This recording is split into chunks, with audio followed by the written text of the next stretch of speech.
അന്നേരമാശു ഭരതനും രാമനെ ചെന്നു തൊഴുതു പറഞ്ഞു തുടങ്ങിനാൻ.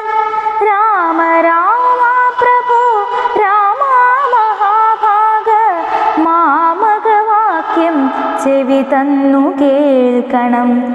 ഉണ്ടടിയനഭിഷേക സംഭാരങ്ങൾ കൊണ്ടുവന്നിട്ടതു കൊണ്ടിനി വൈകാതെ ചെയ്യുക വേണം അഭിഷേകവും പാലനം ചെയ്യുക രാജ്യം തവ പൈത്രം യഥോചിതം. ജ്യേഷ്ഠനല്ലോ ഭവാൻ ക്ഷത്രിയാണാമതി ശ്രേഷ്ഠമാം ധർമ്മം പ്രജാപരിപാലനം.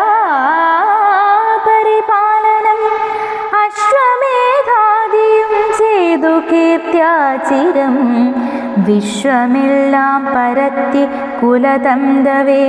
പുത്രരെയും ജനിപ്പിച്ചു രാജ്യം നിജപുത്രങ്കലാക്കി വനത്തിനു പോകണം. ഇപ്പോൾ അനുചിതമത്രേ വനവാസം അത്ഭുത വിക്രമാനാഥ പ്രസീദമേ. മാതാവു തന്നുടെ ദുഷ്കൃതം താവക ചേതസി ചിന്തിക്കരുതുദയാനിധേ. ഭ്രാതാവു തന്നുടെ പാദാംബുജം ശിരസ്യാദായ ഭക്തി പൂണ്ടിത്തമരുൾ ചെയ്തു ദണ്ഡ നമസ്കാരവും ചെയ്തു നിന്നിതു പണ്ഡിതനായ ഭരതകുമാരനും. ഉത്ഥാപ്യരാഘവനുത്സംഗമാരോപ്യ ചിത്തമോദേന പുണർന്നു ചൊല്ലിടിനാൻ.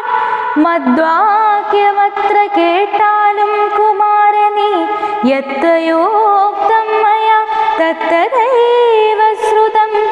താതനെന്നെ 14 സംവത്സരം പ്രീതനായി കാനനം വാഴ്കെന്നു ചൊല്ലിനാൻ. പിത്രാ നിനക്കു രാജ്യം മാതൃസമ്മതം ദത്തമായി പുനരെന്നതു കാരണം.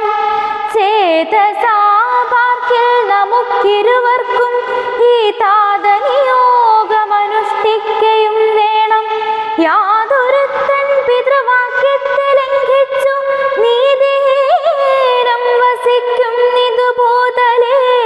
ജീവൻ മൃതനവൻ പിന്നെ നരകത്തിൽ മേവും മരിച്ചാലും ഇല്ലൊരു സംശയം. ആകയാൽ നീ പരിപാലിക്ക രാജ്യവും പോക ഞാൻ ദണ്ഡകം തന്നിൽ വാണിടുവൻ. രാമവാക്യം കേട്ടു ചൊന്നാൻ ഭരതനും കാമുകനായ താതൻ മൂഢമാനസൻ. സ്ത്രീജിതൻ ഭ്രാന്തൻ ഉന്മത്തൻ വയോധികൻ രാജഭാവം കൊണ്ടു രാജസമാനസൻ. സ്വന്തവാക്യം ഗ്രാഹ്യമല്ല മഹാമതേ.